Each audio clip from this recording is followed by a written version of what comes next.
बदनामी झेलनी पड़ रही है।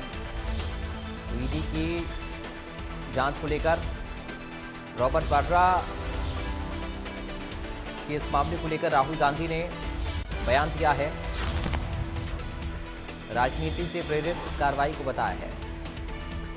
तो रॉबर्ट वाड्रा के खिलाफ दायर चार्जशीट का ही मामला है। राहुल गांधी ने चार्जशीट पर सवाल उठाए हैं।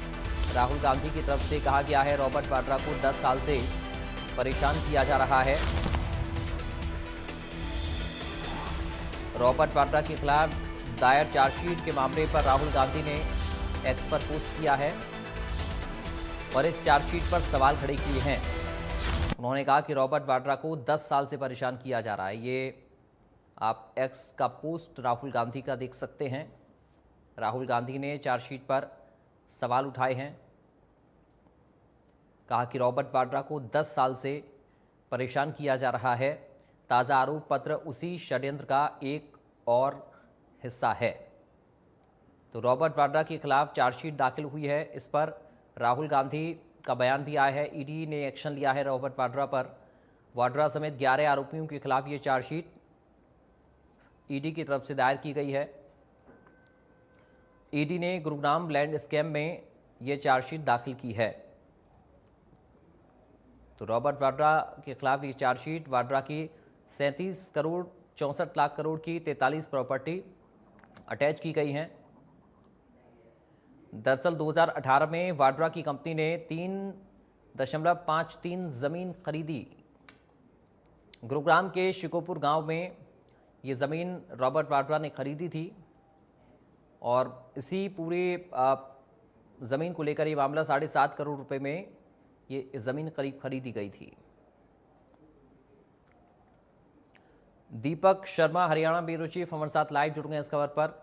दीपक, रॉबर्ट वाड्रा के खिलाफ चार्जशीट दाखिल की है ईडी ने। इस पर अब रिएक्शंस भी आ रहे हैं। राहुल गांधी कह रहे हैं कि 10 साल से परेशान किया जा रहा है।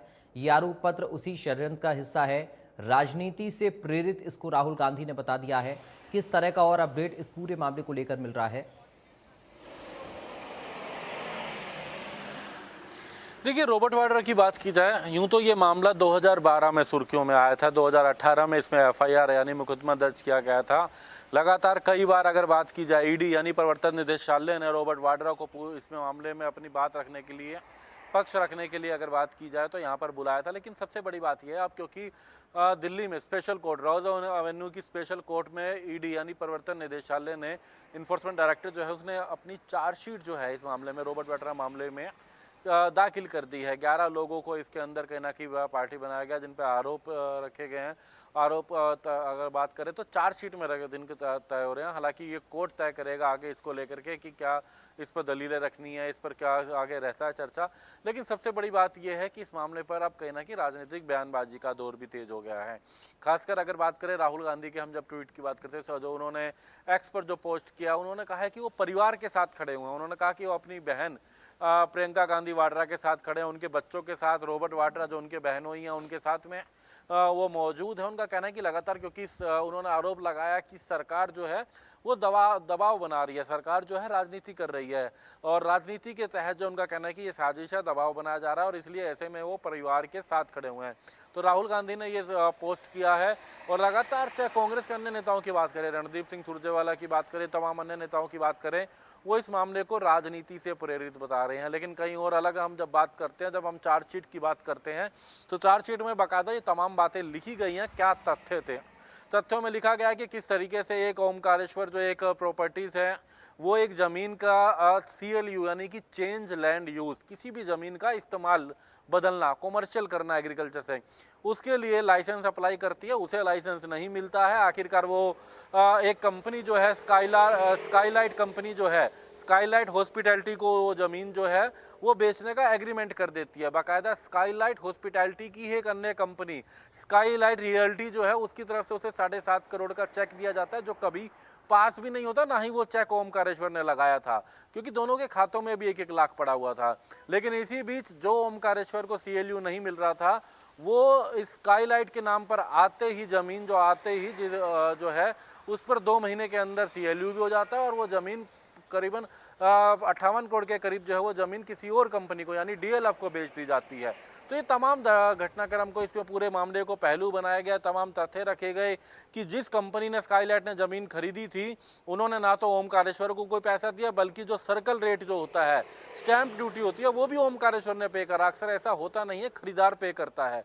तो कई पहलू ऐसे तैयार करे हैं ईडी ने इस पूरे मामले को लेकर के, और यही कारण है ईडी ने इस मामले में कई बार पूछताछ करने के बाद, अलग अलग कंपनियों से पूछताछ करने के बाद उनकी प्रॉपर्टियां भी अटैच करी। करीबन 43 के करीब प्रॉपर्टी हरियाणा में, दिल्ली में, उत्तर प्रदेश में, राजस्थान में अटैच की गई, जो इन कंपनियों से रिलेटेड है, रॉबर्ट वाड्रा से रिलेटेड है। और आखिरकार पूरी एक रिपोर्ट तैयार करके, एक चार्जशीट तैयार करके वो अब रोज एवेन्यू कोर्ट में यहाँ पर अगर बात करें तो दाखिल की गई है।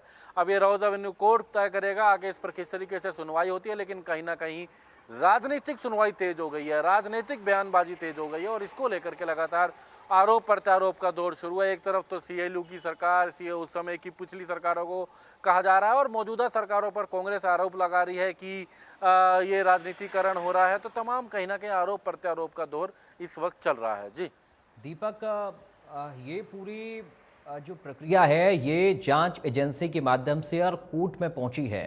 अब ऐसे में जो भी एविडेंस कलेक्ट किए गए हैं या जो भी चार्जशीट में जिक्र ईडी ने किया है, वो तमाम एविडेंस के आधार पर ही किया गया होगा। अगर इन संपत्तियों को अटैच किया गया है तो उसमें कुछ ना कुछ ऐसा ज़रूर ईडी को मिला होगा जिससे इन पर कार्रवाई हुई है।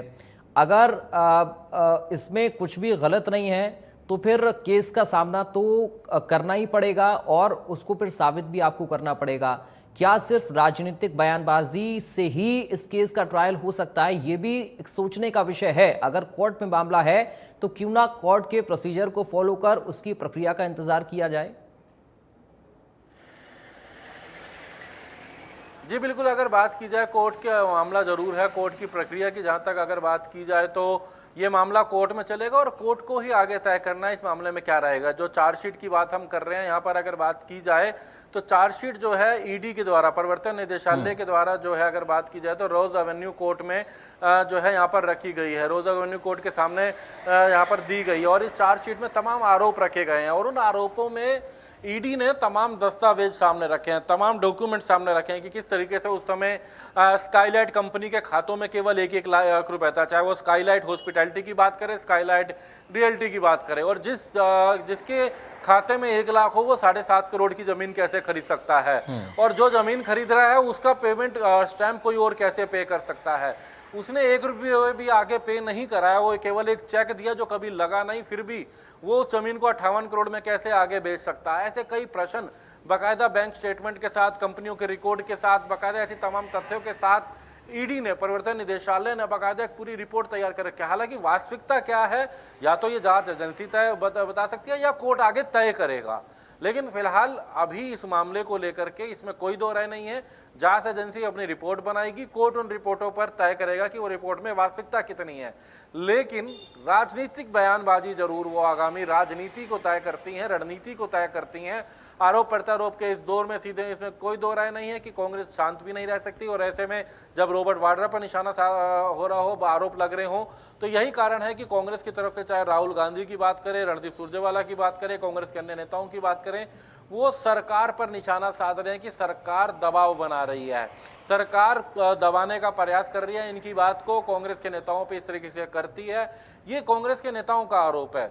वहीं भाजपा की बात करें तो उनका कहना है कि उस समय, क्योंकि जब ये हुआ सीएलयू हुआ था, इस जमीन का ये पूरा प्रकरण हुआ था, उस समय कांग्रेस की सरकार थी हरियाणा में।